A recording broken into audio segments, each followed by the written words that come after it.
I probably should not have dampened my hair before I put it up in rollers, because I'm about to have to go.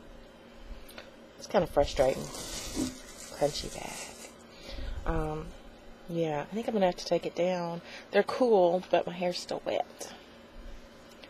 I probably just made it worse anyway, but I tell you, I am so not girly sometimes. It's ridiculous.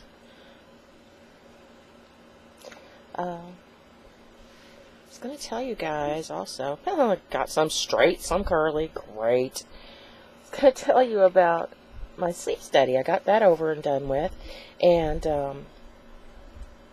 everything went fine. It was just a nice, comfy bedroom with my own private little bathroom, and I had a tech that was assigned to me. I'm glad it was this girl, because there's a guy that works there that I saw the next day and dealt with him because I left something in the room or forgot something or something.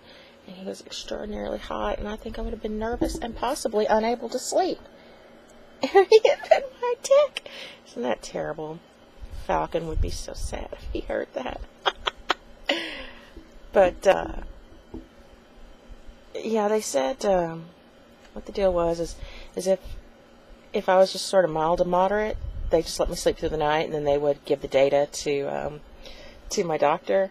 But if it was very bad, they would wake me up in the middle of the night and put me on a machine and see how I did. And on the CPAP machine, it kind of breathes for you in a way. And by the way, they did come in and put me on it. She said I wasn't just like terrible, terrible bad. Yeah, my hair's way wet. Shit. She said I wasn't terrible, terrible, terrible bad, but it was bad enough. And I look goofy. So and the thing, it goes when it blows, and as it blows kind of through the nose and down into my throat, it forces that flabby tissue to open. The doctor seemed to think it was just because I was overweight. And I'm sure being overweight can make it worse. I know it can. I've read enough about it. But I've been like this since I was a child. I used to get made fun of at slumber parties because I'd wake everybody up snoring. So this has been a problem for a long time. My dad has it. His dad has it. And I definitely take after that side of the family. So, you know, to some extent, I think I came by it naturally. If I lost 100 pounds, I'm sure that it would be a little bit better, but I don't think it would make it go away. And I told the doctor that, you know, losing weight's all fine and good, but I know myself well enough to know that there's a chance I could lose it and a chance that I'll lose it and gain it back, because I've done that. Been there, done that. So I want the machine. Help me feel better for right now. And they put this thing in me. It's called a nose pillow. And I had read, thanks to this forum that somebody got me involved with, that it's like these little rubbery plugs that fit up my nose. And believe it or not, despite looking at my nose, I require the little petite ones. I put them in there. I had a strap went on around my head. I don't know. I was half asleep and she put it on me. And just touching my nose made it run. Just a little. I'm good. Ooh, I just got mail on my last video. Okay, so she put it in, and I went back to sleep, and it, straps all around and stuff. And it felt pretty good, but because it's constantly blowing and forcing that air, when I go to exhale, I'm like trying to breathe into the wind, and it's difficult. And I got a little panicky, and I'd open my mouth and try to take a deep breath in my mouth.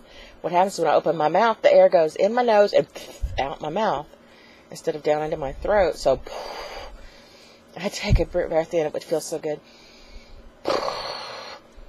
It was strange. I'll just have to get used to it. I think it'll be fine. But after I kind of got used to it and stopped feeling like I was suffocating, I'm sorry, I've got a bag rolling around. I was trying to plarn some bags. Once I get used to it, I think it'll be fine and actually quite beneficial. So I'm looking forward to it. I've been trying to clean this place up because it is such a colossal wreck. And then I've got to call the supplier and see if they will actually come clear out here. The two suppliers that are supposed to be the best ones are in Springdale, which is, if they take the bypass, they can get here in 35 minutes if they do that. So they need to come out and set the machine up and everything. This is such a wreck in here.